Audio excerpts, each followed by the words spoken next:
ಕಣ್ಣೀರು ನಾವು ನೋಡ್ತಾ ಇದೀವಲ್ಲ, ಅದರಿಂದಾನೇ ಜನ ಬಂಡವಾಳ ಹಾಕಲಿಕ್ಕೆ ಹಿಂದೆ ಮಾಡ್ತಾರೆ. ಈ ಕೋಮು ಗಲಭೆಗಳಲ್ಲಿ, ಈ ರಿಲಿಜಿಯಸ್ ನರೇಟಿವ್ನಲ್ಲಿ ನಮ್ಮ ಭಾಗದ ಆರ್ಥಿಕವಾಗಿ ನಾವು ಏನು ಸಾಧಿಸಬಹುದು ಅದಕ್ಕೆ ಹಿನ್ನಡೆ ಆಗ್ತದೆ. The economic potential of the entire region is last out.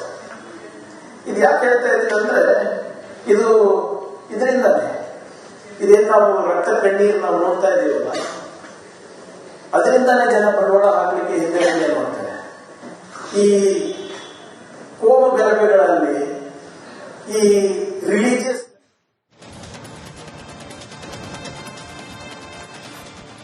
ಚರ್ಚೆಯಲ್ಲಿ ಕಾಂಗ್ರೆಸ್ ವಕ್ತಾರರಾದ ನಟರಾಜ್ ಗೌಡರಿದ್ದಾರೆ, ಬಿಜೆಪಿ ವಕ್ತಾರರಾದ ಶ್ರೀನಿವಾಸ್ ಅವರಿದ್ದಾರೆ, ಹಾಗೆ ಜೆಡಿಎಸ್ ವಕ್ತಾರರಾದ ದೇವರಾಜ್ ಸರ್ ಇದ್ದಾರೆ. ನಮಸ್ಕಾರ, ಮೂವರಿಗೂ ಕಾರ್ಯಕ್ರಮಕ್ಕೆ ಸ್ವಾಗತ. ಹಾಗೆ ನಮ್ಮ ಜೊತೆ ಶಾಸಕರಾದ ಭರತ್ ಶೆಟ್ಟಿ ಅವರು ಜಾಯ್ನ್ ಆಗಿದ್ದಾರೆ ಹೊರಗಿನಿಂದ, ಹಾಗೆ ಹೋರಾಟಗಾರರಾದ ಲಕ್ಷ್ಮಣ್ ದಸ್ತಿ ಅವರು ಕಲಬುರಗಿಯಿಂದ ಕನೆಕ್ಟೆಡ್ ಇದ್ದಾರೆ. ಕೆಲವೇ ಕ್ಷಣಗಳಲ್ಲಿ ವಜ್ರದೇಹಿ ಮಠದ ರಾಜಶೇಖರಾನಂದ ಶ್ರೀಗಳು ಕೂಡ ಜಾಯ್ನ್ ಆಗೋ ನಿರೀಕ್ಷೆ ಇದೆ. ಭರತ್ ಶೆಟ್ಟಿ ಅವರು ಜಾಯಿನ್ ಇದ್ದು ನನ್ನ ಧ್ವನಿ ಸರ್ ತಲುಪ್ತಾ ಇದ್ರೆ ತಮ್ಮಿಂದಲೇ ಚರ್ಚೆ ಪ್ರಾರಂಭ ಮಾಡೋಣ ಅಂತ ಹೇಳಿ, ಯಾಕಂದ್ರೆ ಕೇವಲ 2-3 ನಿಮಿಷಗಳು ಮಾತ್ರ ತಮ್ಮ ಸಮಯ ನಮಗಿದೆ ಅಂತ ಹೇಳಿ ಮಾಹಿತಿ ಬಂತು. And you are travelling also, thanks for joining. Bharath Shetty sir, Priyank Kharge ಅವರು ಮಾಡಿರುವ ಅತ್ಯಂತ ಗಂಭೀರವಾದ ಅಲಿಗೇಷನ್ ಅಂದ್ರೆ the entire potential, economical potential of the coastal region is lost. ಅಂದ್ರೆ ಕರಾವಳಿ ಭಾಗದಲ್ಲಿ ಆರ್ಥಿಕ ಅಭಿವೃದ್ಧಿಗೆ ಇದ್ದ ಸಾಮರ್ಥ್ಯವೇ ಹಾಳಾಗಿ ಹೋಗಿದೆ. ಯಾಕಾಗಿ? ರಕ್ತ ಕಣ್ಣೀರಿನಿಂದಾಗಿ, ಇಲ್ಲಿ ಕೋಮು ಹೆಸರಲ್ಲಿ ನಡೀತಾ ಇರುವ ಗಲಭೆಗಳಿಂದಾಗಿ. ನೀವು ಅದೇ ಭಾಗದ ಜನಪ್ರತಿನಿಧಿ, ಹಾಗಾಗಿ ನಿಮ್ಮ ಮೊದಲ ಪ್ರತಿಕ್ರಿಯೆ ಬೇಕು. ಹೌದಾ, ಪ್ರಿಯಾಂಕ್ ಖರ್ಗೆ ಅವರು ಹೇಳ್ತಾ ಇರೋದು ಸತ್ಯಾನ? ಈಗ Priyank Kharge is a very irresponsible person. ಒಂದು ದಕ್ಷಿಣ ಕನ್ನಡ ಜಿಲ್ಲೆ ಇರ್ಬೋದು, ಕರಾವಳಿ ಜಿಲ್ಲೆ ಇರ್ಬೋದು, ಅದರ ಬಗ್ಗೆ ಮಾತಾಡ್ಲಿಕ್ಕಿಂತ ಮುಂಚೆ ಅವ್ರು ಸ್ವಲ್ಪ ಯೋಚನೆ ಮಾಡ್ಬೇಕು. ಅವ್ರು ಏನೋ ರಾಹುಲ್ ಗಾಂಧಿಗೆ ಪ್ಲೀಸ್ ಮಾಡ್ಲಿಕ್ಕೆ, ಬಕೆಟ್ ಹಿಡಿಲಿಕ್ಕೆ ಏನೋ ಒಂದು ಕಾರಣಕ್ಕಾಗಿ ಬಾಯಿ ಬಂದಾಗೆ ಮಾತಾಡ್ತಾ ಇದ್ದಾರೆ. ಕರಾವಳಿ ಜಿಲ್ಲೆ ಇಡೀ ಸ್ಟೇಟ್ ಅಲ್ಲಿ, ನಮ್ಮ ಇಡೀ ಸ್ಟೇಟ್ ಅಲ್ಲ, ಇಡೀ ದೇಶದಲ್ಲಿ according to some of the survey safest city in world ಅಲ್ಲಿ 50th ಸೇಫೆಸ್ಟ್ ಸಿಟಿ. ಇವ್ರು ಅದನ್ನ ನಂಬದಿದ್ರೆ ತೊಂದರೆ ಇಲ್ಲ.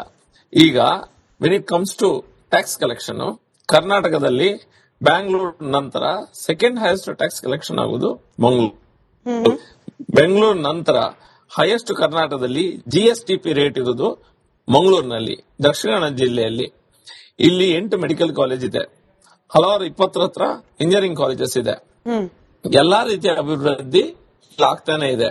ಈಗ without any interference from his department, Priyanka Kharge ಅವರ ಡಿಪಾರ್ಟ್ಮೆಂಟ್ ಇದೆ ITBT, ಅದರಿಂದ ಯಾವುದೇ ಇಂಟರ್ಫಿಯರೆನ್ಸ್, ಯಾವುದೇ ಸಹಾಯ ಇಲ್ಲದೆ ಸಾವಿರಾರು ಜನ ಇಲ್ಲಿ IT ಕಂಪನೀಸ್ ಅಲ್ಲಿ ಕೆಲಸ ಮಾಡ್ತಾ ಇದ್ದಾರೆ. ಈ IT ಕಂಪನಿ ಎಲ್ಲಿಂದ ಬಂತ ಅಂತ ಹೇಳಿದ್ರೆ, ಎಷ್ಟೋ ಜನ ಪ್ರೈವೇಟ್ ಇನ್ಸ್ಟಿಟ್ಯೂಷನ್ಸ್, IT ಕಂಪನಿಯವರು ಇವಾಗಲೇ ಇಲ್ಲಿ ಮಂಗಳೂರಲ್ಲಿ they have set up their shop. ಮಂಗಳೂರಲ್ಲಿ ಇವಾಗಲೇ ಆಲ್ರೆಡಿ IT ಕಂಪನಿಗಳು ಬಂದು ಕೆಲಸ ಮಾಡ್ತಾ ಇದ್ದಾರೆ. ಎಷ್ಟೋ ಸಾವಿರಾರು ಜನ ಅದರಲ್ಲಿ ಕೆಲಸ ಮಾಡ್ತಾ ಇದ್ದಾರೆ. ಸಾರಿ, ಇಂಟರಪ್ಟ್ ಮಾಡ್ತಾ ಇದ್ದೀನಿ. ನೀವು ಇರ್ರೆಸ್ಪಾನ್ಸಿಬಲ್ ಅಂದ್ಬಿಟ್ರೆ ನನ್ನ ಪ್ರಕಾರ ಸಚಿವರಾಗಿ ಕೇವಲ ಅವರು ಕಲಬುರಗಿ ಅಥವಾ ಕಲ್ಯಾಣ ಕರ್ನಾಟಕ ಮಾತ್ರವಲ್ಲ, ಇಡೀ ಕರ್ನಾಟಕದ ಗಮನ ವಹಿಸಬೇಕಾಗಿರೋದು ಅವ್ರ ಕರ್ತವ್ಯ. ಬಟ್ ಈ ಹೇಳಿಕೆ ಅವ್ರದಲ್ವಂತೆ. ಅವರು ಬಂಡವಾಳವನ್ನ ಹೂಡಿ ಅಂತ ಹೇಳಿ ಕೆಲ ಇನ್ವೆಸ್ಟರ್ಗಳ ಜೊತೆ, ಬಿಸಿನೆಸ್ ಪರ್ಸನಾಲಿಟೀಸ್ ಜೊತೆ ಮಾತನಾಡುವಾಗ ಅವರ ಒಪಿನಿಯನ್ ಅಂತೆ ಕರಾವಳಿ ಭಾಗ, coastal region of Karnataka is not safe for us. ಅದು ನಮಗೆ ಸುರಕ್ಷಿತವಾದ ಜಾಗ ಅಲ್ಲ ಬಂಡವಾಳ ಹೂಡ್ಲಿಕ್ಕೆ ಅನ್ನೋದು ಬಂಡವಾಳ ಹೂಡಿಕೆದಾರರ ಅಭಿಪ್ರಾಯ ಅನ್ನೋದು ಪ್ರಿಯಾಂಕ್ ಖರ್ಗೆ ಅವ್ರ ಮಾತು. I don't trust him on this. ಯಾಕಂತ ಹೇಳಿದ್ರೆ ನಮ್ಮಲ್ಲಿ ಈವಾಗಲೇ ಹೂಡಿಕೆ ಮಾಡಿದಂತ 100 ಜನ ಇದ್ದಾರೆ. Already they are running companies. ಇವ್ರೇನೋ ಬಂದು ಡೈಲಾಗ್ ಕೊಡ್ತಾ ಇದ್ದಾರೆ. ನಾನೊಂದು ವಿಷಯ ಹೇಳ್ತೇನೆ. ನಾವು ಇವ್ರ ಹತ್ರ ಗವರ್ಮೆಂಟ್ ಹತ್ರ ಕೇಳಿದೇನಂತ, ನಮ್ಗೊಂದು IT ಪಾರ್ಕ್ ಮಾಡಿ ಕೊಡಿ ಅಂತ. ಅವರು ಏನೋ ಎಕರೆಗಟ್ಟಲೆ IT ಪಾರ್ಕ್ ಮಾಡ್ಲಿಕ್ಕೆ ಈಗ ಸರ್ಕಾರದ ಹತ್ರ ಆಗುದಿಲ್ಲ ಜಾಗ. ಅದರಲ್ಲಿ ನಮ್ಮ ಕಿಯೋನಿಕ್ಸ್ ಕಂಪನಿ ಹತ್ರ ಇದೆ, ಅದರಲ್ಲಿ ಮಾಡಿ ಅಂತ ಹೇಳಿದೆವು. ಅದ್ರಲ್ಲಿ ಈಗ ಮಾತುಕತೆ ಆಗಿ ನಂದೀಗ maybe almost an year 9 ತಿಂಗಳು ಜಾಸ್ತಿ ಆಯ್ತು. ಅವರು ಇನ್ನೂ ಸಹ ಒಂದು ಟೆಂಡರ್ ಡಾಕ್ಯುಮೆಂಟ್ ಅನ್ನ, ಪಬ್ಲಿಕ್ ಪ್ರೈವೇಟ್ ಪಾರ್ಟಿಸಿಪೇಷನ್ ಅಲ್ಲಿ ಟೆಂಡರ್ ಡಾಕ್ಯುಮೆಂಟ್ ಅಲ್ಲಿ ಏನ್ ರೆಡಿ ಮಾಡಿದ್ರು ಅದರಲ್ಲಿ ಫ್ಲಾಸ್ ಇತ್ತು. 3.5 ಎಕರೆ ಅಷ್ಟೇ. ಅದರಲ್ಲಿ ಇನ್ನೂ ಸಹ ಇವರಿಗೆ ಟೆಂಡರ್ ಡಾಕ್ಯುಮೆಂಟ್ ಅನ್ನ ಫ್ಲೋಟ್ ಮಾಡ್ಲಿಕ್ಕೆ ಆಗ್ತಾ ಇಲ್ಲ. ಕೇಳಿದ್ರೆ ಜನ ಬರ್ತಾ ಇಲ್ಲ. ಜನ ಫುಲ್ ಇಲ್ಲಿ ರೆಡಿ ಇದ್ದಾರೆ.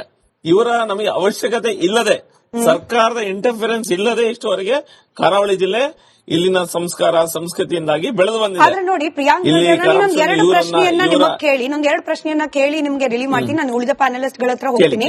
ಬಟ್ ಪ್ರಿಯಾಂಕ್ ಖರ್ಗೆ ಅವರೇ ಮಾಡಿರುವ ಟ್ವೀಟ್ ನಲ್ಲಿ 2 ಆರ್ಟಿಕಲ್ ಪೋಸ್ಟ್ ಮಾಡಿದ್ದಾರೆ ಸರ್. 2019 ಒಂದು, 2017 ಇಸ್ವಿಯದ್ ಒಂದು. ಒಂದ್ರಲ್ಲಿ ಹೇಳಲಾಗಿದೆ curfew will have a negative impact on the cities development, expert says. ಅಂದ್ರೆ ಪದೇ ಪದೇ ಹೇರಲಾಗ್ತಾ ಇರುವ ಕರ್ಫ್ಯೂ ಯಾವ ಕಾರಣಕ್ಕೆ ನಿಮಗೂ ಗೊತ್ತಿದೆ, ವೀಕ್ಷಕರಿಗೂ ಗೊತ್ತಿದೆ. ಇದು ಸಿಟಿ ಡೆವಲಪ್ಮೆಂಟ್ ಗೆ ಮಾರಕ ಆಗ್ತಾ ಇದೆ ಅಂತ ಹೇಳಿ ಮಂಗಳೂರಿನ ಒಂದು ವರದಿ. ಅನ್ರೆಸ್ಟ್ ಹಿಟ್ಸ್ ಟೂರಿಸಂ ಇನ್ ದಕ್ಷಿಣ ಕನ್ನಡ ಡಿಸ್ಟ್ರಿಕ್ಟ್. ದಕ್ಷಿಣ ಕನ್ನಡ ಜಿಲ್ಲೆಯಲ್ಲಿ ಆಗ್ತಾ ಇರುವ ಈ ಸಂಘರ್ಷಗಳಿಂದಾಗಿ ಪ್ರವಾಸೋದ್ಯಮ ಇಲಾಖೆ ಮೇಲೆ ಹೊಡೆತ ಬಿದ್ದಿದೆ. ಇದೆರಡು ಆರ್ಟಿಕಲ್ ಪೋಸ್ಟ್ ಮಾಡಿ ನೋಡಿ. ನಾನೇನ್ ಸುಮ್ಮನೆ ಹೇಳ್ತಾ ಇಲ್ಲ, ವರದಿಗಳು ಹೇಳ್ತಿದೆ. ಪ್ರಿಯಾಂಕ್ ಖರ್ಗೆ ಅವ್ರ ಮಾತು ನೋಡಿ. ಬರೀತಿ ಬಿಡಿ, ಇಡೀ ಕರ್ನಾಟಕದಲ್ಲಿ ಬ್ಯಾಂಗ್ಳೂರನ್ನ ಬಿಟ್ರೆ ಯಾರು ಜಾಸ್ತಿ ನೆಕ್ಸ್ಟ್ ನೀವು ಯಾರ ಹತ್ರನೇ ಕೇಳಿ which is the next best place, education ಇರ್ಬೋದು, ಹೆಲ್ತ್ ಕೇರ್ ಇರ್ಬೋದು, ಅಥವಾ ಈಸ್ ಆಫ್ ಲಿವಿಂಗ್ ಇರ್ಬೋದು, ಕ್ವಾಲಿಟಿ ಆಫ್ ಲೈಫ್ ಇರ್ಬೋದು, ಯಾವ್ದು ಇವ್ರು ಗುಲ್ಬರ್ಗನ ಮಂಗಳೂರ? ಗುಲ್ಬರ್ಗದಲ್ಲಿ ಇನ್ನೂ ಶಾಲೆಗೆ ಹೋಗ್ಲಿಕ್ಕೆ ಬಸ್ಸಿನ ವ್ಯವಸ್ಥೆ ಮಾಡ್ಲಿಕ್ಕೆ ಆಗ್ಲಿಲ್ಲ ಈ ವ್ಯಕ್ತಿ ಹತ್ರ. ಅವರ ಡಿಪಾರ್ಟ್ಮೆಂಟ್ ಹೋದ್ರೆ ಪಂಚಾಯತ್ ರಾಜ್ ಅಲ್ಲಿ ಪರ್ಸೆಂಟೇಜ್ ಅಲ್ಲಿ ಮುಳುಗಿ ಹೋಗಿದ್ದಾರೆ ಎಲ್ಲರೂ ಸಹ. ಪರ್ಸೆಂಟೇಜ್ ಬಿಟ್ರೆ ಮಾತುಕತೆ ಮಾಡುದಿಲ್ಲ. ಇವರು ಖಾಲಿ ರಾಹುಲ್ ಗಾಂಧಿಯನ್ನ ಪ್ಲೀಸ್ ಮಾಡ್ಲಿಕ್ಕೆ ಒಂದು ದಿನ RSS ಗೆ ಬೈಯೋದು, ಮತ್ತೊಂದು ಎಲ್ಲೆಲ್ಲ ಬಿಜೆಪಿ ಎಲ್ಲ ಗಟ್ಟಿಯಾಗಿ ಅವರ ಇದು ತಳಪಾಯ ಇದೆ, ಫೌಂಡೇಶನ್ ಇದೆ, ಅಲ್ಲೆಲ್ಲ ಈ ರೀತಿಯ ಮಾತುಕತೆ ಮಾಡಿ ನೀವು ಕಂಪೇರ್ ಮಾಡಿ ಅಲ್ಲ.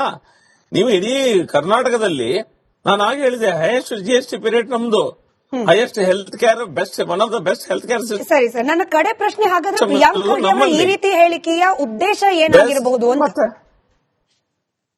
ಉದ್ದೇಶ ಏನಾಗಿರಬಹುದು ಪ್ರಿಯಾಂಕ್ ಖರ್ಗೆ ಅವರು ಈ ರೀತಿಯ ಹೇಳಿಕೆ?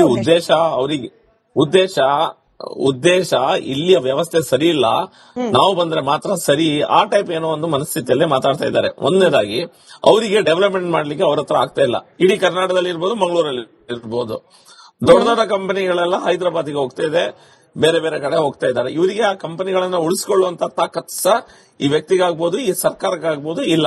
ಸರಿ, ಇದೆಲ್ಲ ಇಶ್ಯೂನ ಡೈವರ್ಟ್ ಮಾಡ್ಲಿಕ್ಕೆ ಹಗಲು ರಾತ್ರಿ ಒಂದೇ RSS ಅನ್ನ ತೆಗೊಳ್ಳೋದು. ಯಾಕಂದ್ರೆ RSS ಇದು ನಮ್ಮ ಸಿದ್ಧಾಂತ ಏನಿದೆ, ದೇಶ ಮೊದಲು ಅನ್ನುವಂಥದ್ದು, ಇವರು ಒಪ್ಪುದಿಲ್ಲ ಅದನ್ನ. ಅದಕ್ಕೋಸ್ಕರ ಒಂದೇ RSS ಅನ್ನು ತೆಗೊಳ್ಳೋದು. ಇಲ್ಲದಿದ್ರೆ ನಾವು ಅವ್ರು ಎಲ್ಲಿ ವೀಕ್ ಇದ್ದಾರೆ, ಅಲ್ಲಿರುವಂತ ಸಿಸ್ಟಮ್ ಸರಿ ಇಲ್ಲ ಅನ್ನುವಂತ ಮಾತನಾಡುದು ಬಿಟ್ರೆ, ಹಿ ಹಸ್ ಗಾಟ್ ಸಮ್ ಸರ್ವಜ್ಞನಕ್ಕಿಂತ ನನಗೆ ಜಾಸ್ತಿ ಗೊತ್ತಿದೆ ಅನ್ನುವಂತ ಒಂದು ಭಾವನೆ ಅವರ ಈ ವ್ಯಕ್ತಿಯ ತಲೆಯಲ್ಲಿದೆ. ಸದನದಲ್ಲಿ ಯಾವುದೇ ಇಲಾಖೆ ಬಗ್ಗೆ ಪ್ರಶ್ನೆ ಕೇಳಿದ್ರು ಸಹ, ಯಾವುದೇ ಇಲಾಖೆ, ಅವರ ಇಲಾಖೆ ಬಿಡಿ, ಎದ್ದು ನಿಂತು ಉತ್ತರ ಕೊಡುವಂತ ಪ್ರಯತ್ನ ಮಾಡೋದು ಪ್ರಿಯಾಂಕ್ ಖರ್ಗೆ ಅವರು. ಅವ್ರಿಗೆ ಸ್ವಲ್ಪ ಇಶ್ಯೂಸ್ ಇದೆ, ಅವ್ರಿಗೆ ಹೆಲ್ತ್ ಇಶ್ಯೂಸ್ ಏನಂತ ಗೊತ್ತಿಲ್ಲ, ಸ್ವಲ್ಪ ಇಶ್ಯೂಸ್ ಇದೆ. ಎಲ್ಲದಕ್ಕೂ ಎದ್ದು ನಿಂತು ಮಾತಾಡ್ತಾರೆ. ಎಲ್ಲದಕ್ಕೂ ನನ್ನ ಮೂಲಕ ನಿಮ್ಮ